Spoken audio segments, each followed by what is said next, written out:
Hello, everyone, and welcome to our first edition of Biostar Talk Show.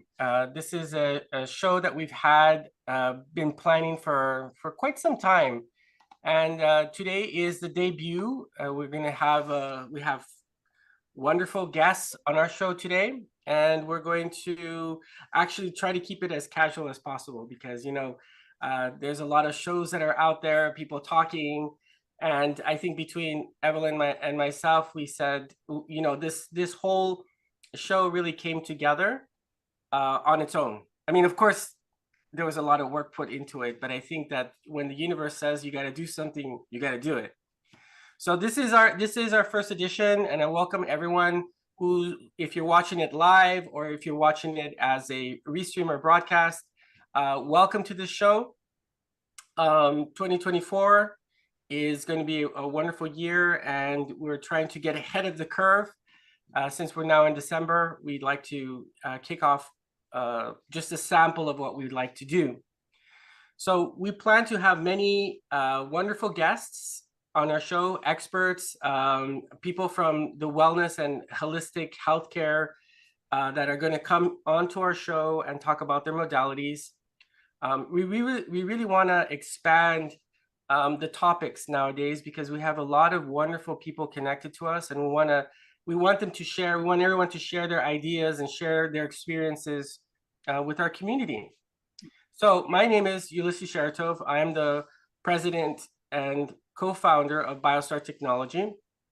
Since 2009, I have been thrown in this immersed world of healthcare, natural healthcare, and I've brought over a lot of my talents from my first career of information technology. And so I want to introduce someone that's been almost from the very beginning, and I knew her before Biostar Technology, Evelyne Ustaros. She is now the Vice President of International Sales and Training for the company. And she will introduce our two guests for today. So I welcome Evelyne as my co-host, and I'm going to turn it over to you. Hello, everyone. My name is Evelyne Ustaros. In today's show, we will be covering the following topics. What is your life mission? To positively impact the life of every person you encounter. To inspire and encourage everyone I interact on a daily basis. To create new opportunities for today's youth. To encourage and equip others to live their lives they want to live as a gifted practitioner. We welcome Miss Teresa Diamond. She lives in Southern California, retired mitigation specialist and currently a consultant. She will speak about her life, her gifts, and her mission. Dr. Melissa Lee, acupuncturist, lives in Hawaii and is currently working as a licensed acupuncturist. She will be talking about the basic principle of face reading, what she does and how she does, and how her gift impacted her and others. Now we begin the show with Teresa. Say hi, Teresa, and please introduce yourself and tell us about your past work. Hello, everyone. I'm so excited to join today's show and to share my story and my gifts because I believe everyone has them.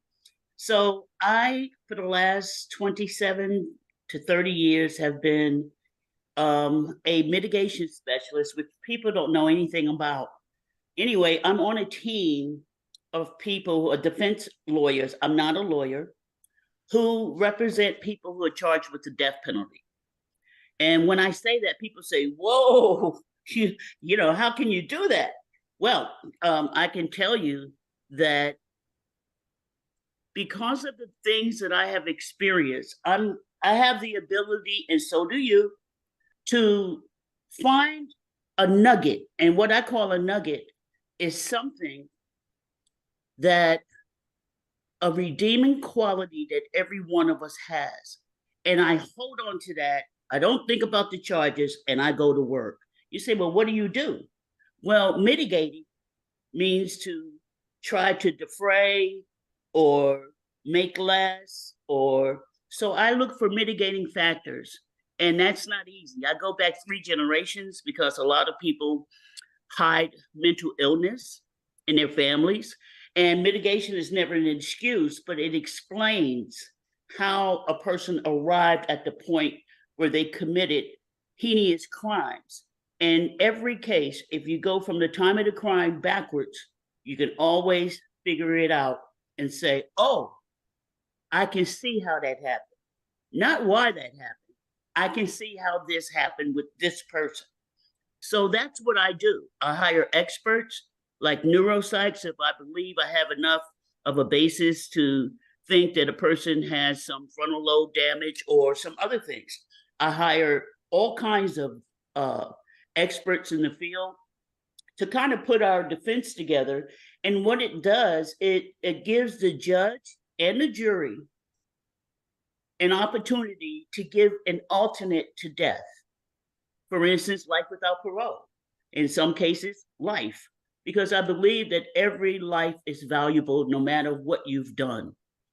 So I've done this over mostly in the South, Georgia, Florida, Mississippi, in states like that. And it's very, very challenging because all the odds are against you. You go to a state where you're not from, and things just get really, really messy. But I've always been focused. My spirit guides me. My spirit has led me to people that no one knew anything about, that sheds bright lights on issues that are relevant to help defend my client from death and prevent death. And it's happened over and over and over again.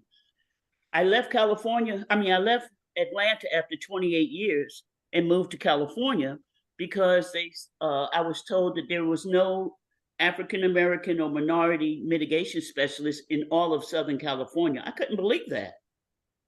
Since the majority of them are minorities, Mexicans, African Americans, and they do have some non-minority people, but the majority are minorities. So why wouldn't they have one?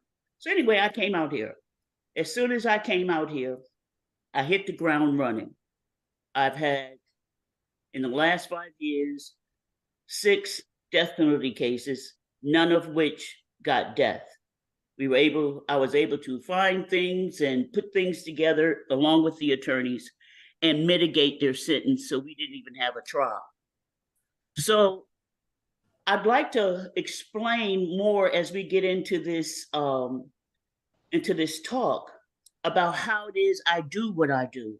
Because in the work, I never told anybody, none of my colleagues, and I've worked all across the country, I've never told anyone how I found a witness nobody knew anything about, or how I penetrated a family's secrets, because the secrets are the nuggets. Every family has a secret. And if you have to be able to read people, read their body language, you have to be able to decipher who's the historian, who's the teller of the stories of the family, who's the one that holds stuff close to the vest. And you have to simultaneously do that while you're gathering documents. I read like a terabyte of documents on a case easily. And so it's a constant multitasking, but it's also interacting with people from all walks of life, all levels of education. And I Teresa, cannot take the credit. Teresa, can I interrupt a little bit quickly, because I just want to make a couple of statements, because you have such a wonderful background. It's a beautiful story. You know, when I first heard about what you do, it really resonated with me, and the reason why is because, you know, the thing that I always tell my healers, you know, I call healers my students or healthcare practitioners, what I love to tell them is that, you know, you do something special in life. You know, the first thing that you do is you run into the fire. Everybody who is a natural healthcare consultant, a specialist practitioner, a mitigation specialist, you all have something in common. Yes. And what you have in common is that you run into the fire, you run where other people would run away from, you stand your ground and you go and you try to you try to see what that situation is. You know, my first rule is, you know, you can't help anyone, right? And that is the rule of a healer, because what is it that we can do through our abilities, through our presence, is more important than what we can do, you know, from hand to mouth. Okay. Yes. And so that is the inspiration that we give to people, even what you do, you know. And what really hits me is that I understand, and I would probably be mortified if I was the family of the victim, and Sure. you know, there's somebody out there that's you know, defending and helping them not get that death penalty. Right. But you know, this kind of concept is a much bigger, you know, thing to take a life, right? Yes. You go in there with your wings, with your presence, and whatever the universe was meant to be, you know, whatever is supposed to be right, that's what happens in the end. You know, sometimes this is what you have to do, to be there, to provide a service. And I understand that, you know, because I have a lot of personal, you know, things that have happened into my life, people who have wronged me. Yes. But at the same time, my role as a healer prohibits me from judgment. You know, Yes. that if you're truly a healer, you do what your service calls you to do, and that is to do what the universe says to do. You know, and that sometimes means to defend the, you know, the people who have done atrocious crimes, right? Correct. But we can't see that. We have to do what we have to do, and that to me is a foundation of being a healer. You know, Yes, it is. Even though you're not there, you're not doing aromatherapy or you're not doing these things that we do there, but you do it in your way, and that is very, very inspiring. And the second point that I want to help my audience connect with you is that when you are with a client, you are an investigator. You know, a lot of times our profession here, our healthcare profession, is to be an investigator, to dig, you know, to dig in and say, hey, what happened? What's the secret? You know, because one of the lessons that we have in when we teach a more advanced, modified version of German New Medicine, and in that, the very first thing that, or one of the things that you have to do is you have to investigate what was your parents' life, you know, because parents never tell their kids the secrets. Yes. And you hit it home just now for me, because I haven't heard that part. You have to go and find out what those secrets are, and you have to dig, and you have to find that out, because many times children don't know that they're not the firstborn, the first conceived, let's put it that way, right? Mom had a miscarriage, mom had an abortion, and that child thinks that they're the firstborn child. And the reality is, in the work that we do, they're actually the third in line. So energetically, they feel lost. They feel like, I'm not in the right place. You keep calling me the first, but I'm actually the first. So the kids are the ones that know the truth, and they go through their life not understanding these things. So you have wonderful investigation skills, and I'd like to hear, you know, some of those little bits and pieces that really have made you good at investigating. Like, what's a question that you would ask, you know, to try to investigate what are the secrets? Like, how do you approach that? Well, first and foremost, I am so grateful that you get it. You get it, Ulysses, and a lot of other people get it too. But I'm really glad you get it, because your practitioners, although they're not doing death penalty cases, your practitioners do exactly what I used to do every day. But before you can even get off the ground and get a secret, you've got to establish trust, rapport.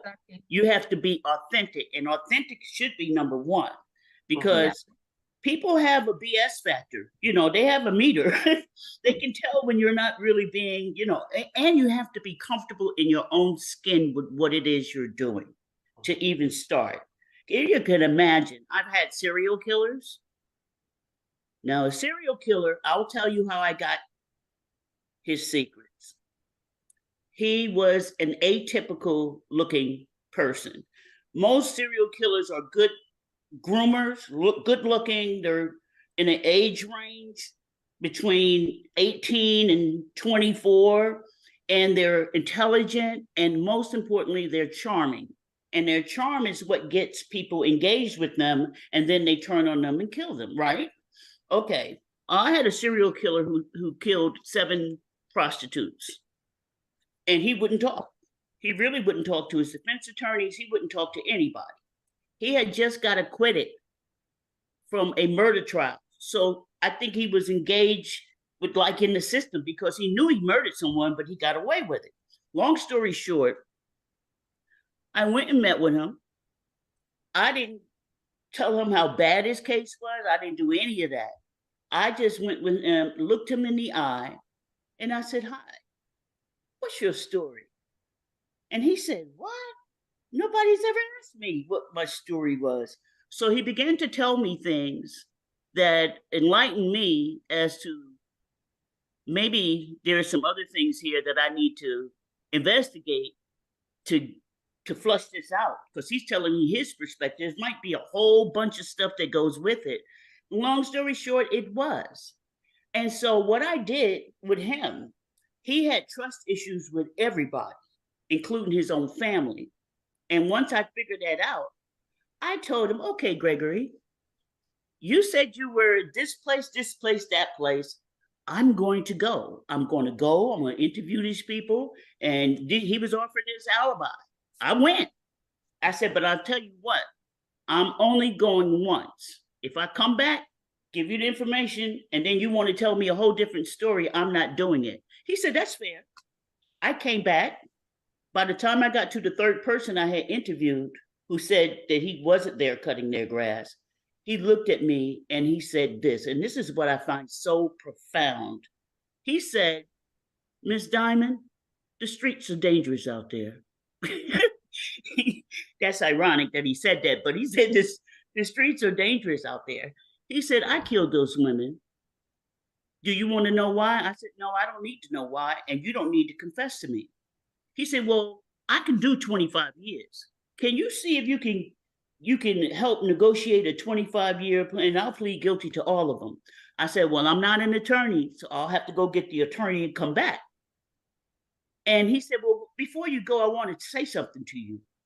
He said, "No one has ever listened to me in my entire life.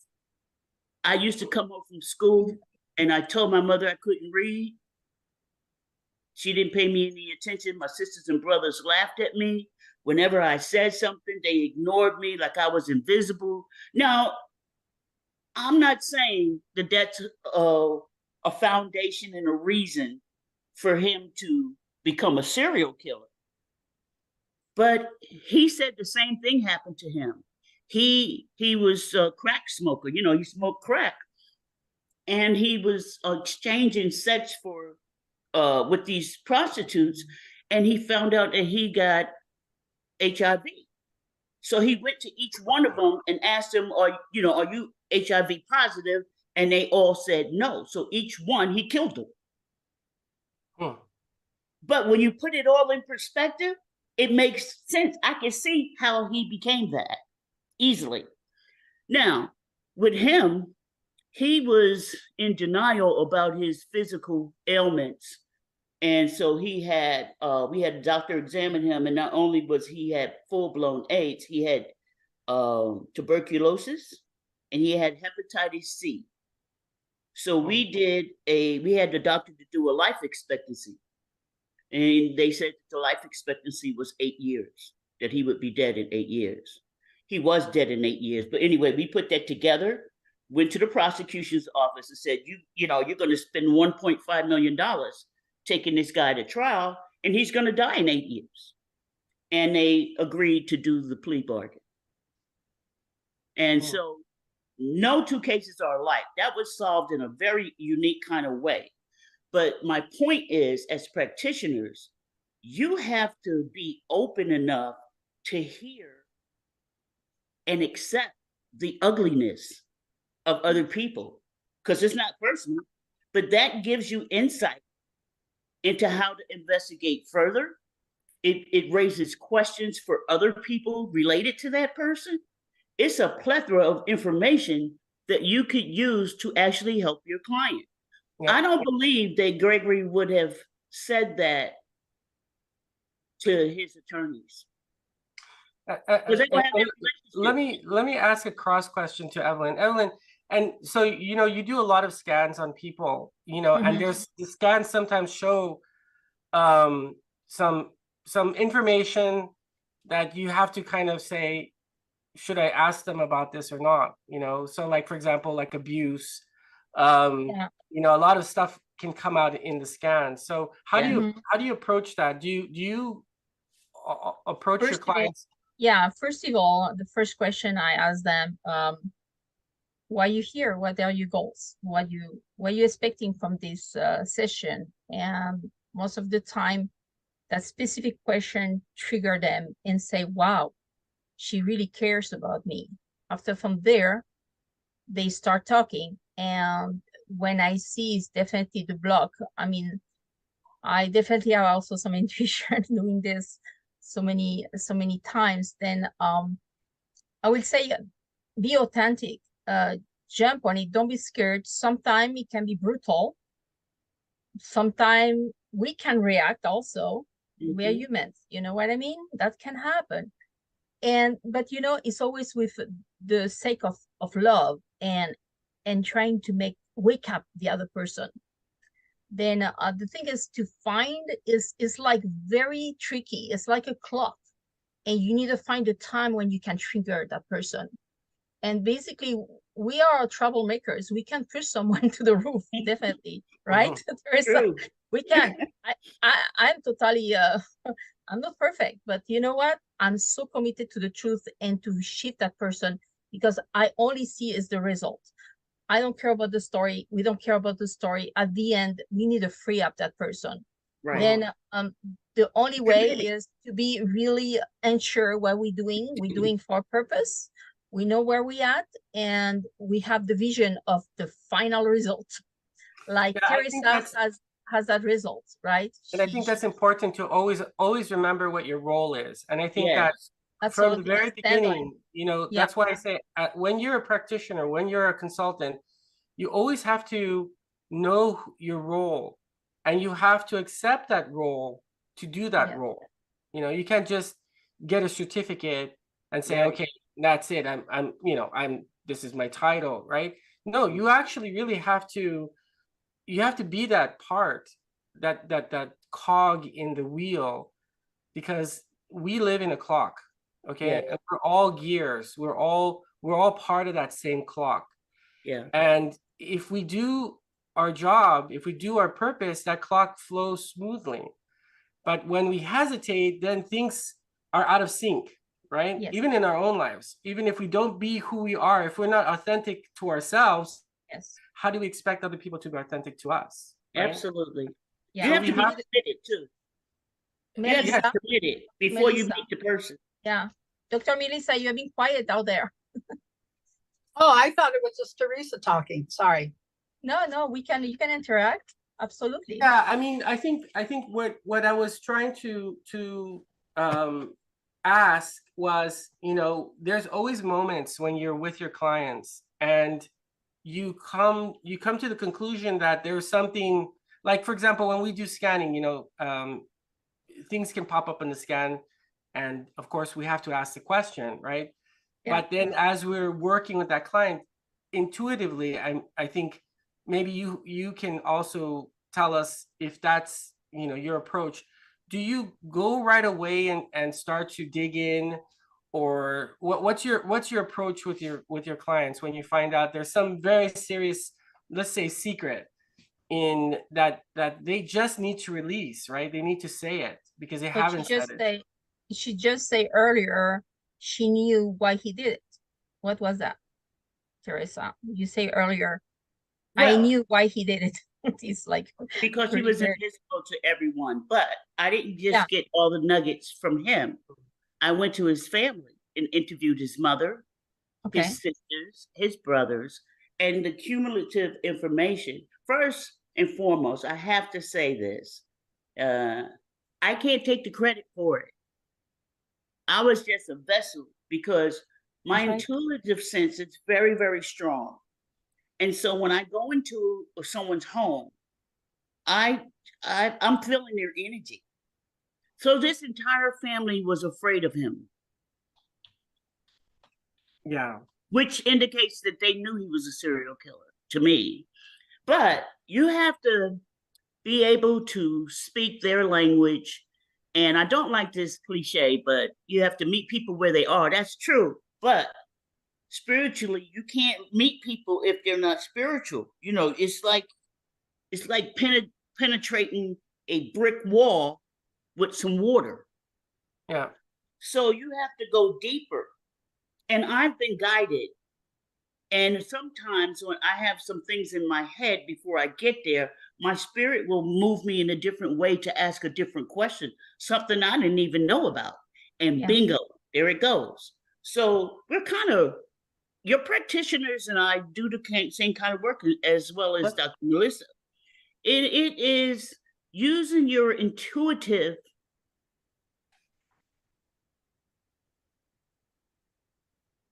I think you're targets. No, I was pausing. I was okay. thinking about what word I was going to use. You Yeah. have to use everything that's been given to us. Yeah. Your ability to speak may not have the same ability to trust. You know, you can speak really well, but the receiver has to feel. They Mhm. have to feel, oh, you're in it with me.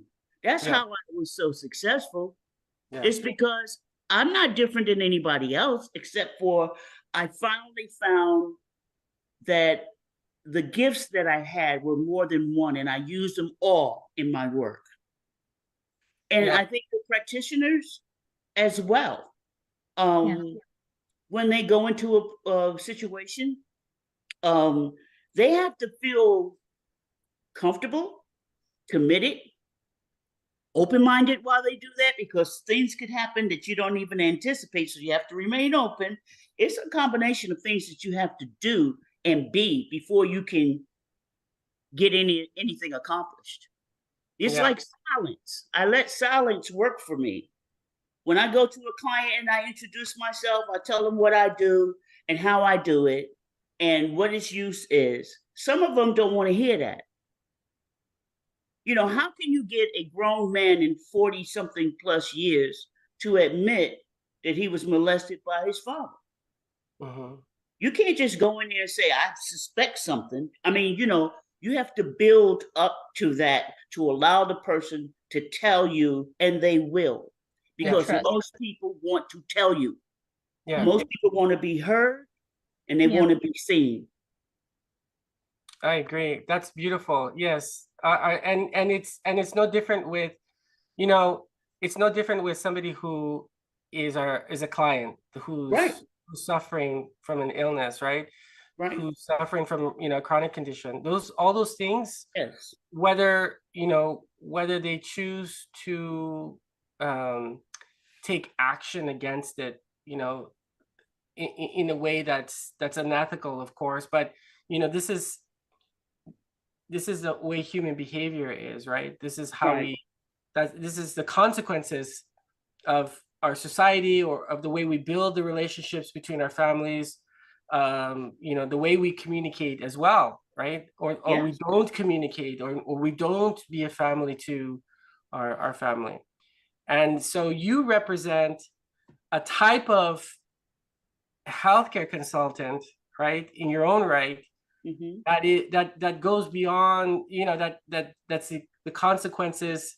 If it wasn't an illness, it was an action, Right. because usually an illness stops you from doing something, but in this case the illness didn't stop them, and they continued on down that road that most of us. What's disturbing about that is that if every case I've ever had for the last 30 years, if I could go from the time of the crime backwards, and I can see how it happened. The sad thing is that means it was preventable. It's preventable. So Do you trace it back to childhood? Does everything go back to childhood? it goes Or does it go back not even before that? childhood, it goes to in vitro.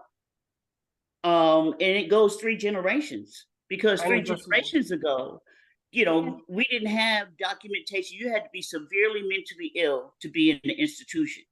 Wow. You know, three decades ago, they just put Uncle, you know, whoever in the closet and hid them when families came to dinner and Yeah. had events.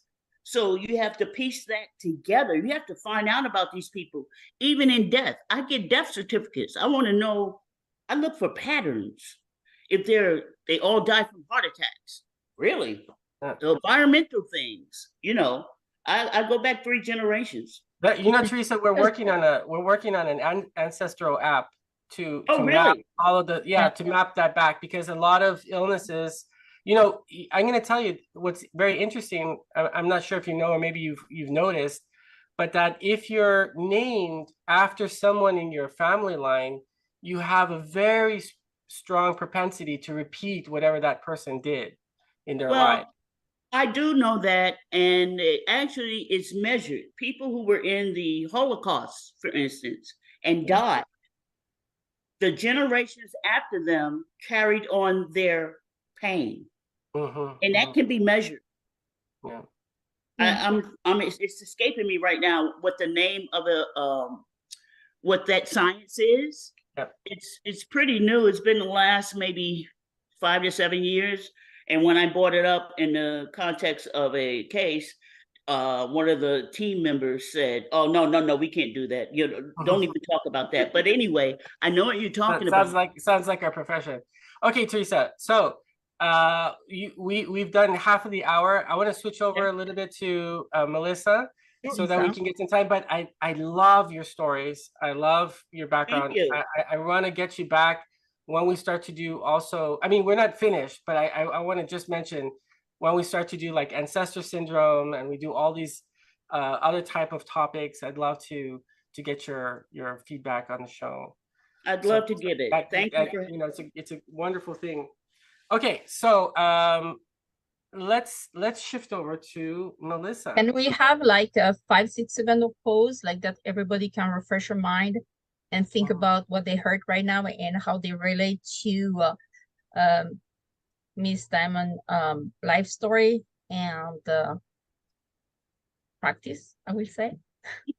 Yeah, I mean, to me, it's an amazing parallel to what we do in the healthcare field. It just shows that, you know, we all do our part in different ways. Yes. But to hear it from you, you know, maybe we are working with people that potentially could have gone down a certain route, but you know, we in the natural healthcare field will, if we do our job right, we'll never know what they evaded. You know, yes, we'll never know all the things that could have happened to them. Yeah, we always have to be at peace with, we can be aware. We can be aware, though. Yeah. We can be aware, right? Yep. Here is Dr. Melissa Yee. So Melissa, tell us a little bit about from you. Hawaii. Aloha. Aloha, everybody. Aloha. I am here, and we're in the holidays, so it's a festive time, and I'm happy to be wearing my red color. My background is, actually, I started off thinking I was going to be an artist living in Paris. And it was always my goal to go to Paris and just express myself totally. So life didn't turn out that way. I went to school here in Hawaii. I went to college. And in my 3rd year, I decided, well, I'm going to go to Europe. But I think in the back of my mind, I knew I was escaping and running away and getting out there and doing what I really wanted to do, which was to be an artist. So I went and I stayed there for 5 years. So I was doing art history in in situ, meaning, I was seeing the things for real. And I realized that it was meaningless for me to go back to the university and just study things that had no meaning at all, no relevance to my life. So I stayed there, and I went to school in Denmark, art school. So I was there for 5 years. And when I got out of school, I realized after a few years of working as a ceramicist that I wasn't going to make any money. So I had to reconsider and think, okay, what are you going to do to make money? How are you going to make a living? So that's when I thought about the alternative, which was that I've always been very interested in health. And in Denmark, they're very natural thinking, So I started to have my horizons expanded when I learned about foot reflexology, when I saw how the Danish people, who don't really have much, but they are the happiest people in the world. So I started to learn from them. And when I returned to Hawaii, I went to acupuncture and massage school. And I'd already been studying something called biopathy, which is bioenergetic medicine, while I was living in Sweden. So somehow it all came together that when I returned to Hawaii and studied acupuncture to get a license, I realized I was already doing something that made more sense to me, which is not just putting needles in people, but trying to see it holistically, taking into account the acupuncture meridians. What is the flow of the energy? And so I was able to combine the two, doing actual hands-on acupuncture and learning more about the bioenergetic medicine systems that are in the world. So I've used many different systems, and finally I came to Biostar and have their Diacom system. And to me, it's advanced medical technology that is the direction that all of us are going to go into, because allopathic medicine is very limited. Acupuncture in itself can do a lot, but it's also limited because you're dealing with the physical body. And what we're talking about today is energy and resonating with a person and tuning into where the source of the problem is. And that's what I've come to find in my practice. Just like Teresa, you want to get to the deep, dark secret, but you can't do that immediately. You have to gain trust with the person. So all the years that I've been doing acupuncture and Oriental medicine, I've always looked at the face. And that was something I was taught by my father, who owned apartments. He would always tell us, come kids, come look at this person. He would have us look at the person. And he would say after they left, and they were people who were trying to rent an apartment, he'd say, what'd you see? Should I rent it to him? Is that a good person? And we would say, no, it doesn't look like he has any money. It doesn't look like he's reliable. And so all of that was training from early on, observing people. And me being Chinese, I was already tuned into that system of thinking holistically. So my husband is a holistic dentist. So that ties in with my work as well, that you look at the dental aspect to see what's going on internally. So I just wanted to share a little bit about the principles of face reading that I've come to understand over the years. And we're just going to touch on the surface of what is available to you, that when you meet a person, you immediately make contact with their eyes, but you're going to look at the whole body, at the whole face.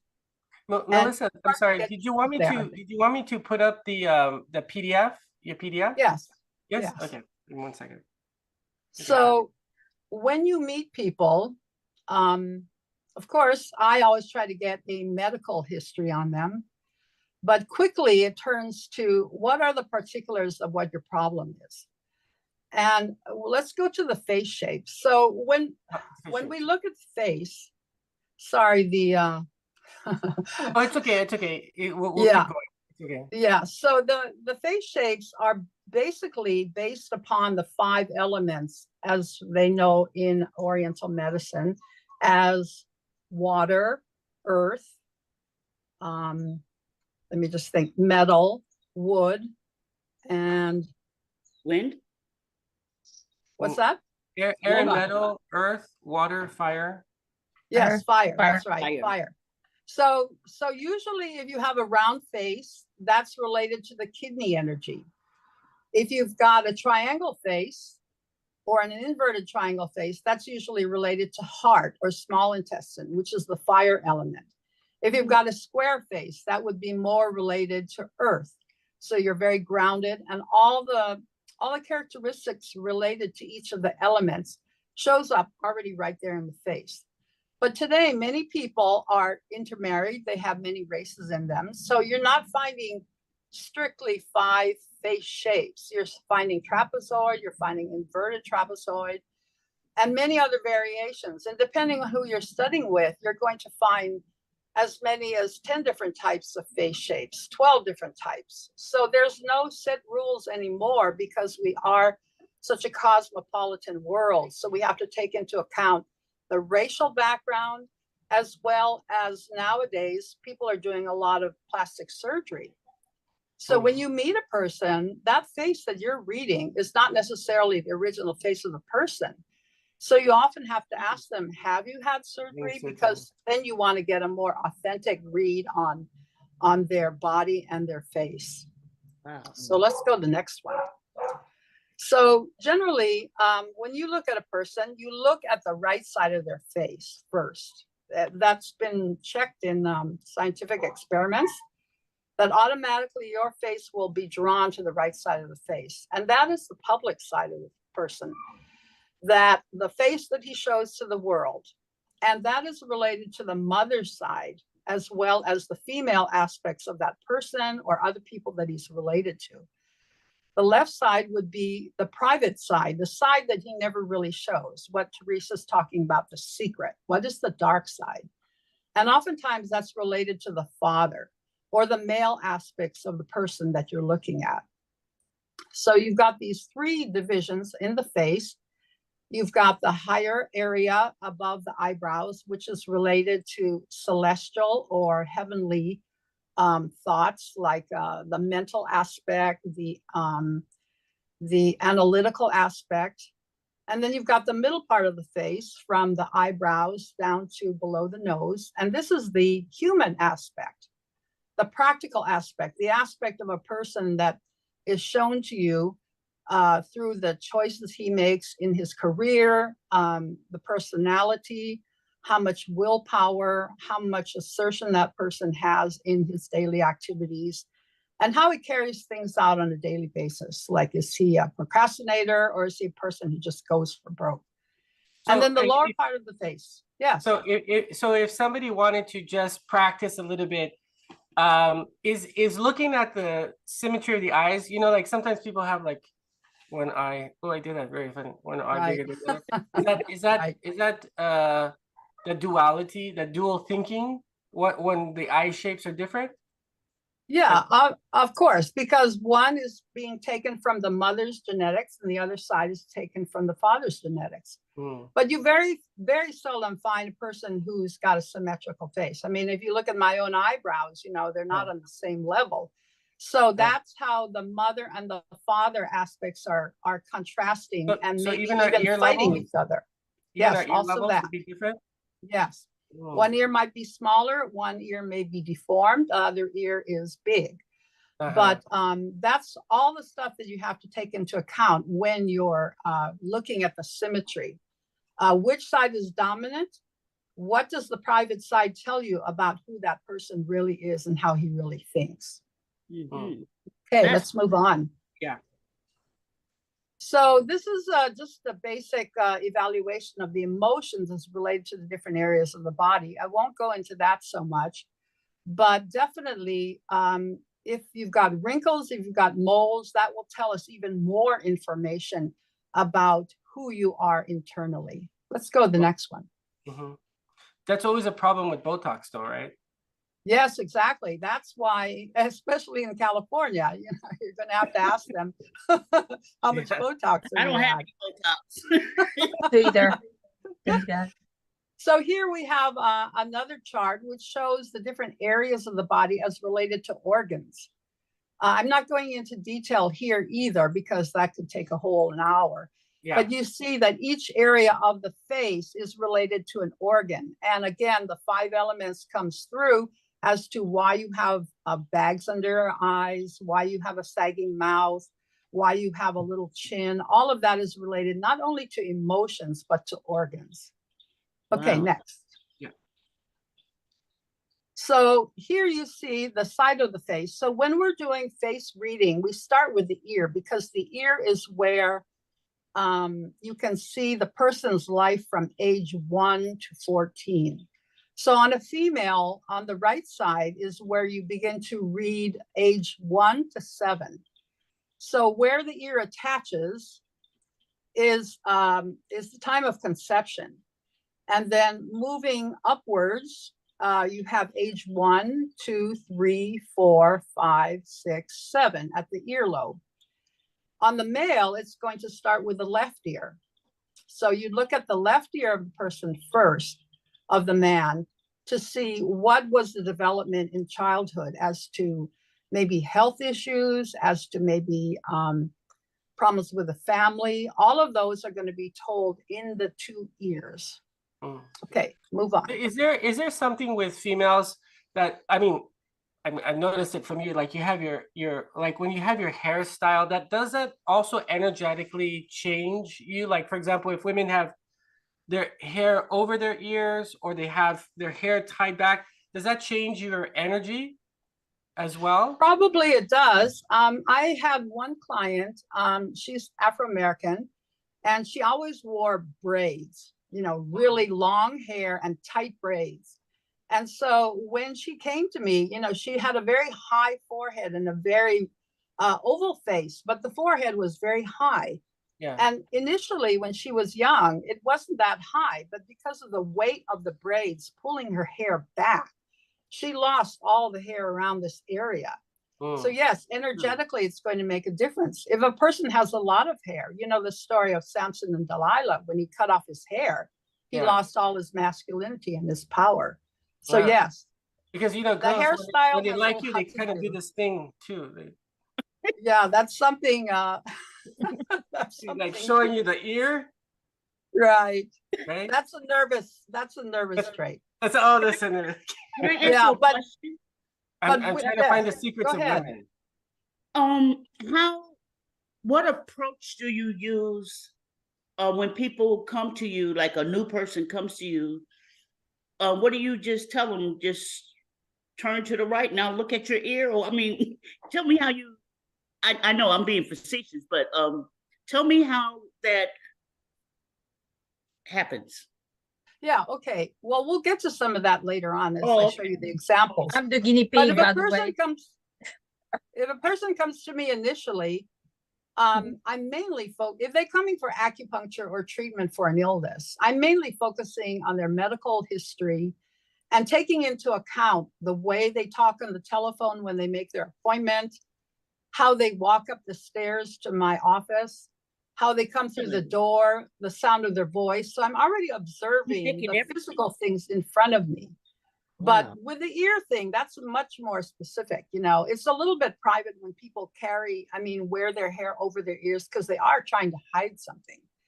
You notice with a lot of women, when they're younger, they like to have the long hair, long flowing hair. And men like women who have long hair because, it's very sensual and very sexy for men. But then when women become more independent, like you see with a lot of feminist women, they'll just chop off all their hair and they become like men.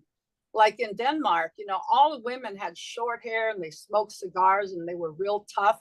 And the guys were the ones who had the long curly hair and beards. So, it's cultural as well.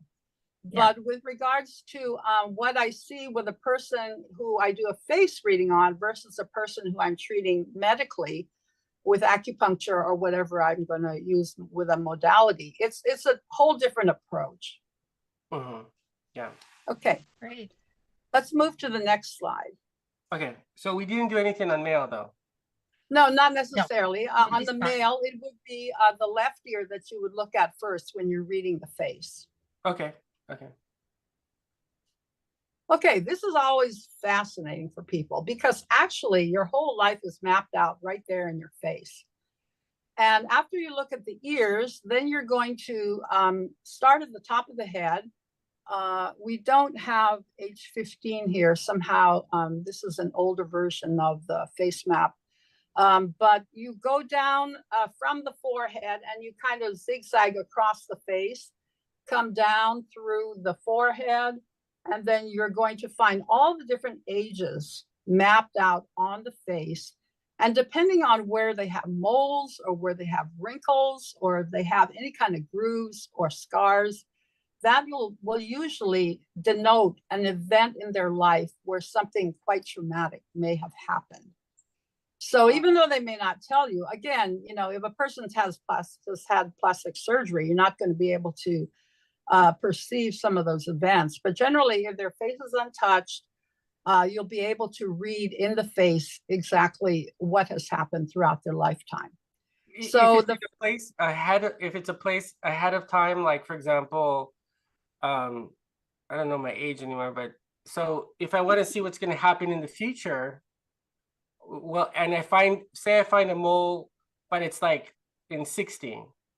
Does it mean that something will happen in the future, or I'm trying to protect something, or what does it mean when it? Well, there's a potential that it'll happen. So, I was watching this program, Little Big Shots. You know, these little kids who dance and they're very talented at a very young age. It's a TV show they had a few years ago with Steve Harvey. And there was a little boy there who was only 3 years old, and he was playing on the piano. He was playing Mozart, you know, and just going for broke on the piano. He was only 3 years old, but I observed on his face, he actually did have a dark mark in that area of the cheek. Oh. And that area often indicates somebody who will have difficulties in life. They start off seeming to be a very congenial type of person, but later on, they may either create conflict or their life, or if there is actually a mole there, it's an indication what they call a stolen spouse mole. So that means somebody was fooling around and it shows up on your face, like I have here on my face. So it's all written there in your face, you know, and the moles will develop later on. But with this particular little boy, he just had a dark area on his face. So, you know, maybe in 30 years, we'll be able to read his face that a mole came out or that he did eventually go through some kind of romantic trauma. So that remains to be seen, but the potential is already there.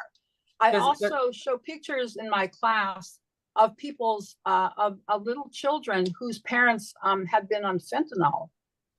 And you can already see with the shape of the ear and even the palms, they have a Simonian line through the palm, indicating that they don't have the heart and the mind line, meaning their chances of living a long life are not good, because the bottom line is that their parents were on drugs, and these kids already have physical and mental disabilities. So whether or not they live long is really dependent on their lifestyle and the medical care they get.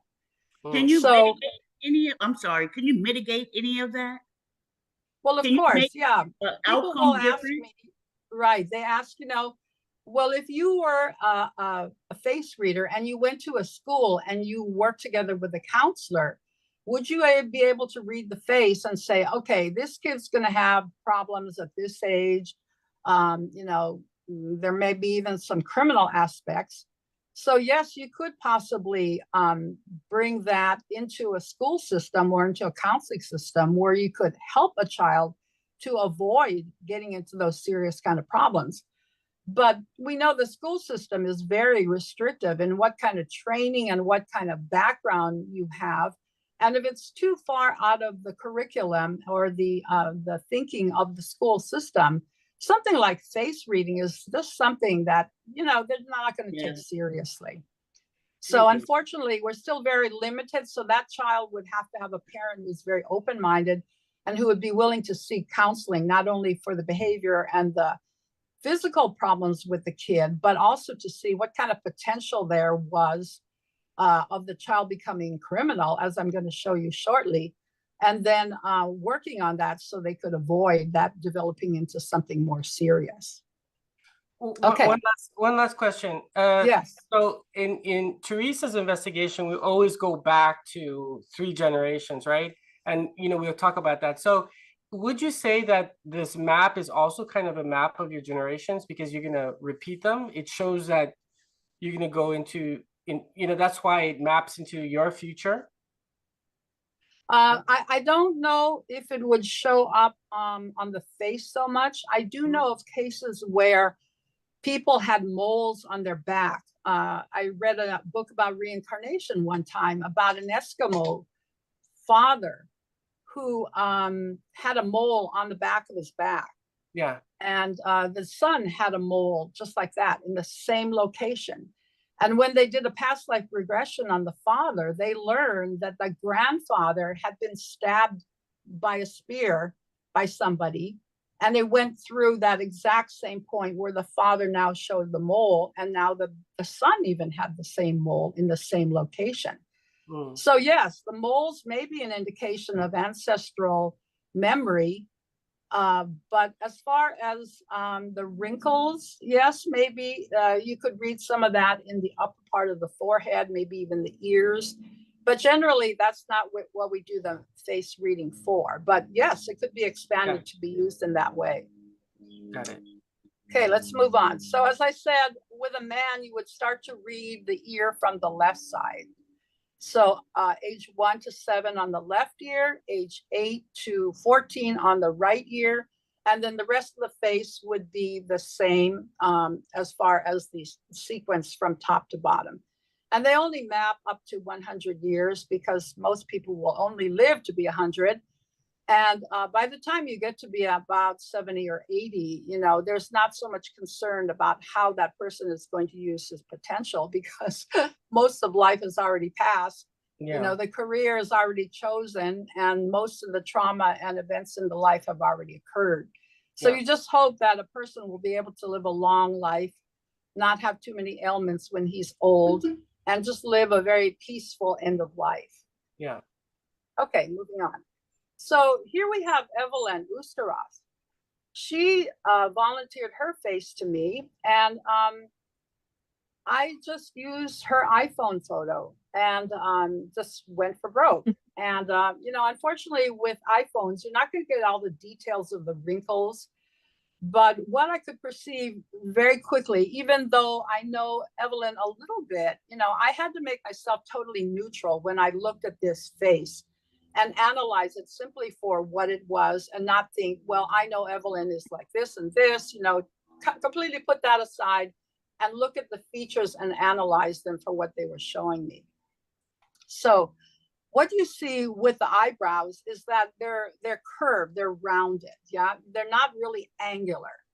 So right there, it tells me this is a very gentle and kind person. She's not evil Cruella. She's going to reach out to people and do her very best for them. And that's what the whole face shows. It's rather oval and full and has nice color. And even the nose, it's not a sharp nose. It's kind of a round, fleshy nose. And all of that indicates a person who has a good heart, a person who loves life, who enjoys food, somebody who loves people, reaches out to people. And so it's all showing up as these rounded features in her whole face. The eyebrows, the eyes, the nose, the mouth is upturned, and so this is a very optimistic person, a person who's going to make the best of the situation. And I did note that she had a little darkness under the eyes. So a lot of women try to hide that with makeup, but she didn't have any makeup on that day. And so the darkness under the eyes sometimes indicates adrenal burnout. It's definitely related to the kidneys. We always say, well, you didn't get enough sleep, but it is related to the kidney function. And many times that is depletion of the kidney qi as we get older. And then with that comes the loss of the hormonal function, when we go through menopause, and she is 62 years old. So she's already been through that. She's had several children, and I don't know how well she sleeps at nighttime, but I'm talking to her all the time in the early day and early night. So, there is probably not a regular pattern where she gets peace of mind in her sleeping and eating. Okay, let's see, what else do we have here? Let's move on to the next. Next slide. Yes. So here we have the ears. So what I found is that because the earlobe is detached, meaning it's not attached to the side of the face like mine is. So this is a person who's very independent from an early age. So she grew up in a rather big family and had to take responsibilities early on. But this is someone who, although she is somewhat close to her family, she was her own person from early on. And the various marks on the ear, like in the earlobe, we think, oh, well, it's because the earrings were too heavy, too long, to pull too much down. But the earlobe is reflecting age 7 and age 14. And as I've written here, there were heartaches, probably in living in a family that really didn't understand who she was. And then that created some problems with trusting other people. And therefore, she even said herself, she wanted to go to America and have her own life. And that's exactly what she's doing now. So I saw also a red mark in the one ear. I can't see which side it is right now, but it was a red mark in the inner ear. And that was related to the pancreas and gallbladder. So there were some indications that through her lifestyle, through her eating habits, she's putting a strain on the pancreas and the gallbladder from very rich food. Okay, next. Okay, so here we have the face map and the left and right side. So she's actually a very private person, but she's very outgoing. So the left and right side of the face are quite symmetrical, but you can see that the left side of the face is a little bit hidden, meaning she won't let you really know what she's thinking. You don't really know her deepest thoughts. She will share with you if she gains your trust or you gain her trust. Is that because it's the male part of her? Is that how it works? So because you said the inner side's the male, like more from the father, right? Right. And so because I couldn't ask her questions and I didn't want to ask her questions, I just wanted to give a very neutral opinion. But if I were to get a medical history or family history like Teresa does, then I would find out some things about her male aspects or her father relationship. Yeah. So that would come out even more clearly because of what I've seen in the face. Okay, moving on. So I wanted to share with you, since Teresa did deal with criminals in her career, this is somebody who was very public, a young man, Joran van der Sloot, Yep. who was a criminal that everybody read about. He killed 2 women. One was a high school girl he met in Aruba, and he did away with her body. And even later on tried to cover up that he had done it and extort money from the family to tell them where the body was buried. So this kid, as you can see in these pictures here, he's a pretty happy-go-lucky. His father was a lawyer. So he was in a well-to-do family. The father was studying to become a judge. So there was a lot of potential there. But if he was indeed the only child, he went wayward pretty early on. And as you can see in the small picture where he's wearing the striped shirt, again, the disparity between the right and left side of the face. You can see the right side of the face is very open, looking out to the world as to what he can experience. But the left side, you see the eye is a little bit closed and squinted. The face is pretty symmetrical, but the eye is what tells us a lot about what his direction probably was going to go. So there's a cunning aspect in that eye that is very calculating. And because the face is squarish, that would indicate, or that would be related to the wood element, which is related to liver and gallbladder. And so he had a very bad temper. If he couldn't get the girl, then he got so angry that he was even willing to go to the point of killing her. and then hiding the body. So that was an aspect that shows up in the thick eyebrows, the squarish face, and even the ears being low on the head. Depending on where the ears are positioned, if they're high, usually it would indicate somebody who's got more intellect, who's got more integrity. But the lower the ears would be on the side of the face, that would indicate possibly somebody who doesn't quite understand the morals of society. But you also find Robert Kennedy Jr., if you take a look at his photos, his ears are set quite low on his face. So in his case, it would indicate that his career would start later in life, that he would manifest his full capacity later. And that's what he's doing now. You know, he's probably about 60 or 70 years old, and now he's coming into full bloom. So everything he did up until now was preparation for who he is becoming. So you cannot look at the face and say, oh, that person's going to become a criminal, because like Teresa was saying, you can be very handsome, you can be very charming, people will fall for you, and then you'll go in for the kill. So with this boy, you know, with his privileged life, he just had it easy.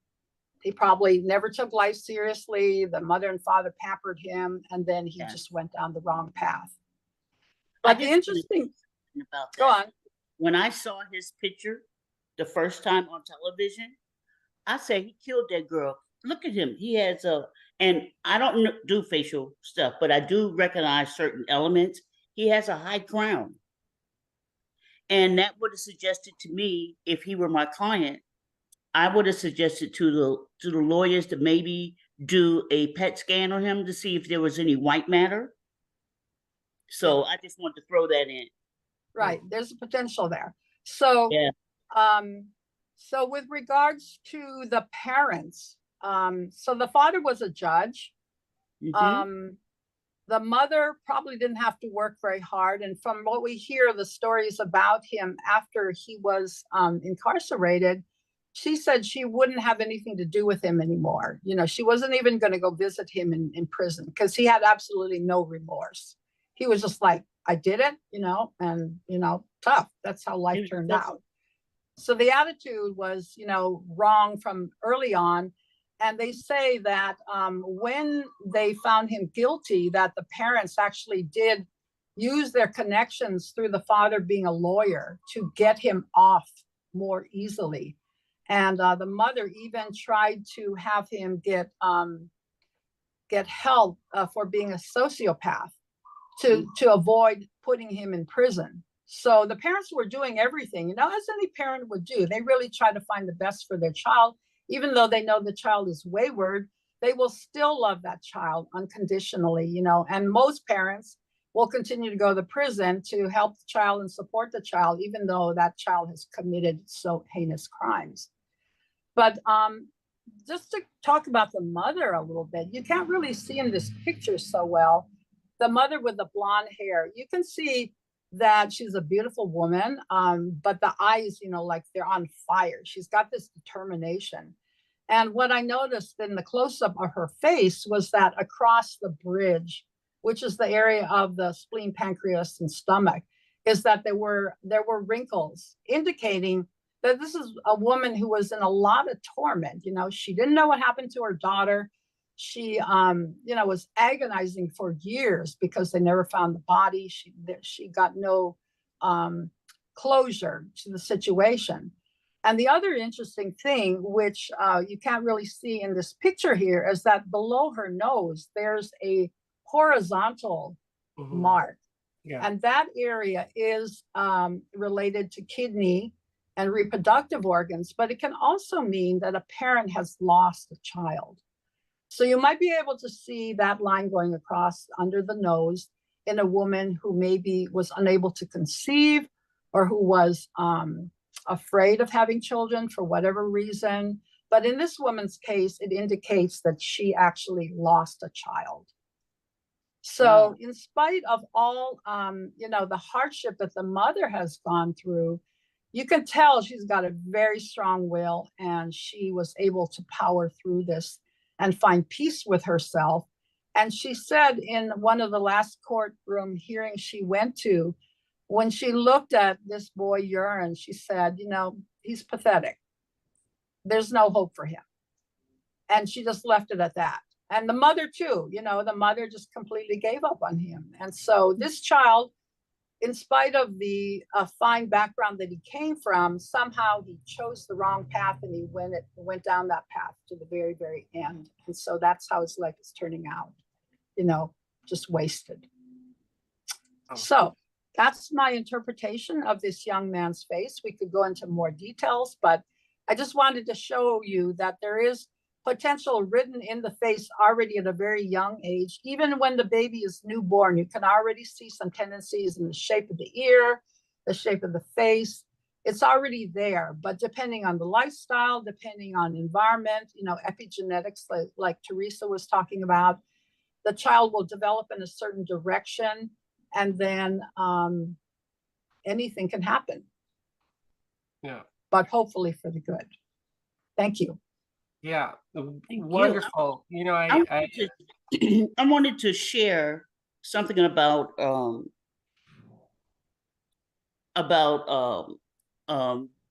the doctor's experience with acupuncture too, because I had an experience with acupuncture. Mhm. So in 2004, I came back from New York from burying my brother, and I went to take his ashes and put them in the ocean. That's what he wanted. So when I got back home, it was a Sunday night. I put my clothes up, got up the next day. When I woke up, I kept collapsing to the ground. I didn't understand. My legs weren't working. Long story short, I was taken to emergency, and I was diagnosed with transverse myelitis, which a lot of people don't know about. And it's in the MS family, but apparently I had a virus, and it went to my spinal cord, and it landed on the part of my spinal cord that operates my legs. I went through a lot. I didn't know anything about it. I started doing research, and they gave me mega doses of prednisone, and eventually mega doses of some plasmic drip that I don't even know what it was. Anyway, I went through all the therapies, every therapy they could give me. I even have what they call a select nerve root block, which is an injection. If anybody ever hears of that, don't get it. It's very painful and it doesn't work.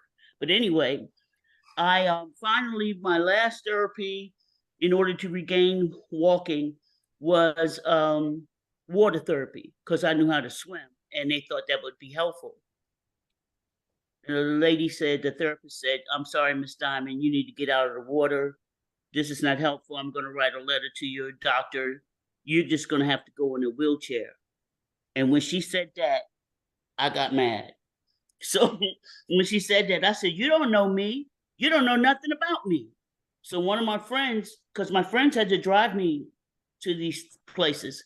So one of my friends said, "You tried it your way. You want to try it my way?" And I said, "What do I have to lose?" I was walking on crutches with the cuffs, and my gait was off. I wasn't steady. She took me to an acupuncturist. I knew nothing about acupuncture.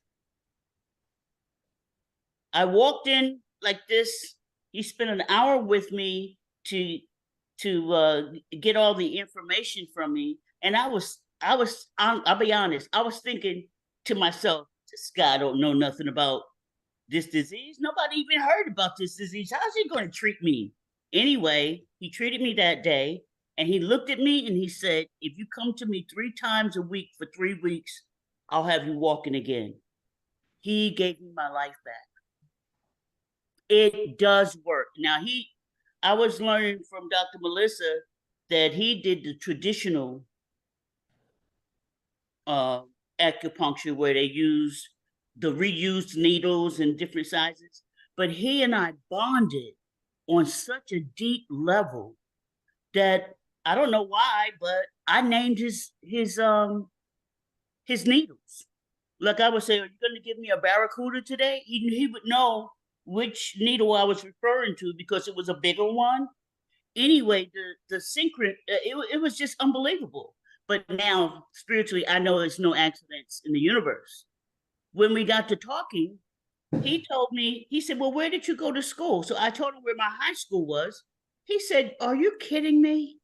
Where you got off the train to go to school? I lived right there.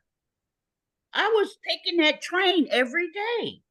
Then we got on another topic, and he said, do you like music? I said, yeah, I sang professionally in Atlanta for several years. He said, my wife is a singer. I said, really? Do you have her music? He said, yeah. So he started playing the music in his place every day. So my friend tells me when on my last session with him, she says, everybody in the waiting room was trying to figure out what you and he were doing. Y'all were in there laughing. Y'all were just like having a party. Everybody wanted to go in here and see. I share this because this was something I totally didn't believe in. And it was the best thing that ever happened to me. If I had listened to the medical doctors, I'd have been in a wheelchair and I wouldn't have done the last 20 years of my life. And I want to empower other people to look at acupuncture and what Biostar offers as a real way of enhancing someone's life. Yeah. I wanted to say that. Yeah. I think we all, it's funny. I just had a phone call today with my brother, and my brother, he's retired from the military, and he has VA benefits, but the VA benefits are very exact, to put it nicely. So he's able to go to an acupuncturist, but these acupuncturists that do the work for the VA, they give him like 5 minutes, like boom, boom, boom, boom, boom, boom. And so he's like, the one thing that he says though is like, even though I had this like 5 minutes, he's like, I completely changed my mind. Well, I mean, he didn't have a predisposition of it not working, but he never really thought it was going to really work. That's a very interesting thing. And there's so many things, but he told me that acupuncture, he's totally convinced. He's like, I am. He's like so amazed about it. I am. And we just had that conversation today. Wow. So you bring that up. So I, like I said, there's no coincidences. And I said, why don't you go to school, go figure it out? He's like, he laughs, but maybe there's something there for him, because I have a similar story that, how I found homeopathics, how I found many different things. They amaze me when they work. It's amazing, because nothing else. We're not taught about these things, but when we discover them on our own, and that's why I say when people come to use our technology, I try not to say anything about it. I mean, we really don't post that much, because the best person is you, the user, the operator. That is the one that's going to be the one that's in control of what's happening, right? There's no suggestion. You come in with some thought about it, but that's why I really always like to say, okay, try it, do it for yourself, see if it fits for you, if it resonates for you. But I've taught many different subjects. I love face reading. I learned face readings from Lillian Pearl Bridges. She was an amazing face reader, and that was a very inspiring for me. I've learned from wonderful aromatherapists. I've learned from so many different teachers out there, but eventually that accumulates inside of you, and you kind of create this new essence, this new idea of what it can be. So I know that Dr. Melissa has her own style that's unique, that's for her clients. So these are the kind of stories I like to share with everyone. I think this is why this talk and this show is so important, to bring these stories, this information, because even in a small conversation like this, I learned something. I learned something every day. I learned there's more to our practice than just in the health field. It's also in the legal field, and probably in many other fields as well too. There are people like us in different professions doing the same thing in parallel to the way we think, our investigative, our trusting, gaining the trust, learning something that, other people will say, oh, what's that? Don't bring that subject in here. So And we're maybe, open yeah, to contemporary ideas. and maybe we're more open today to hear stuff like that, I think, because we're We're humans, more right? open, but I would say Yeah. that we were there before people were open, Yeah, So absolutely. we're But people, we're in our time now, but those who have that experience of, it wasn't easy for us to do this work back then. Now people are more accepting of it. yes. Now people are looking for the truth because there's so much censorship out there, and so many lies that are being uncovered. But we intuitively all knew that, right? We intuitively knew that, and we had to learn how to navigate those waters. And I think a lot of us are still have to stay and remain cautious because, like I said, if we get too excited, there are people out there that want to, want to do damage to us anyway. So, I think we still go cautiously forward like we always have, and that's the best route. I don't think there's a need to change the way we are. Do you have any closing topics, Evelyne? We're at the hour mark. So I want to make sure that our talks are about hour and a half, so that people can digest. I want first of all thank everybody for their participation. They're in the audience. We have several worldwide practitioners here, New Zealand, and we have South Africa. It's unbelievable. Then that's great. Thank you so much. The closure, we will have a next another podcast coming back probably in December. If it's not January, I cannot promise you anything. And it will be the concept Ulysses created like few years ago. Ulysses, well, it was 2 or 3 years ago. Love is energy. Then we have wonderful speakers also. They will be participating on that. It's a new concept, and we're just sharing information, and you're welcome always to reach out to us, reach out to me. My email, which is Evelyne, Evelyne @nlstechnology.com. And tell us what you want to know more about our company, what we do. And also you're welcome to reach out, Dr. Melissa, if you need anything. There is Miss Teresa Diamond. You're open also to, if people want to talk to you. She's open to consulting as well. Then we're all a family here together. Oh so I think we're gonna have you both back on the shows. I really enjoyed your knowledge and your presentation. I thank you for bringing it out there, to putting yourself out in the public, so that we all can see what beautiful things you guys are doing, because I love the work of face reading. It really takes a lot of passion to retain that information and to apply it.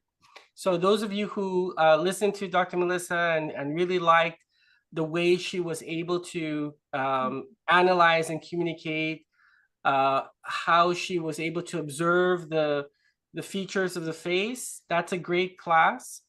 We have that class at Biostar. Maybe we're going to do one with Dr. Melissa. If you would come join us, I'd love to have you, and we can just talk all day about face reading, because that's a wonderful topic.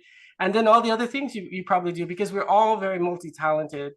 And Teresa, I'd like to get you back on and do a investigative class on how to hunt for answers, to help have a kind of different point of view of doing consulting, because consulting is our fourth level, right? We have energy analysis, we have advanced analysis, and then we have, all of the different subjects like face reading, muscle testing, aromatherapy.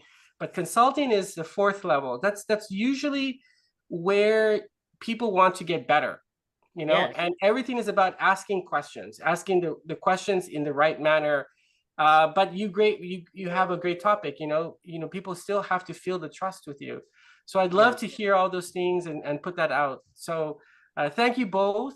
We have some chats there going. Yeah, want to so direct- we'll answer questions in the post it video. just- We'll it answer just questions in the comments. chat. Yeah, it just comments like hello Siri from Sweden. We have Lisa from South Africa. Yeah. We have Jennifer to Hawaii. Mahalo. We have Karen from California. Hello, Biostars. We have Steve. He moved. I'm not sure, from Australia. I'm not sure where Yeah, he yes, is. yes, too. Yeah, he's somewhere in Europe. Yeah, He's closer to me. Lindsay from New Zealand as well. Thank you, Ulysses. Okay, and thank you, everyone. Thank you Thank for you. joining. We're going to have more of these topics. If there's any suggestions, contact us on chat, contact Evelyne.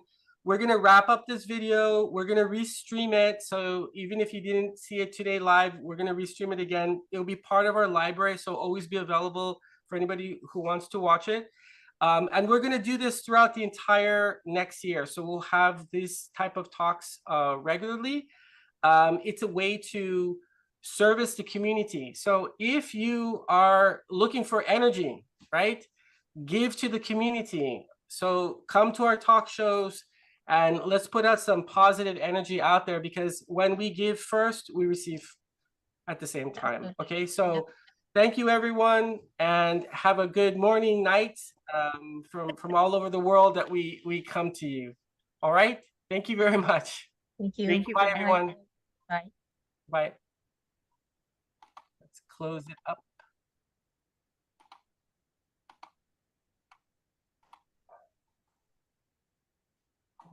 End it.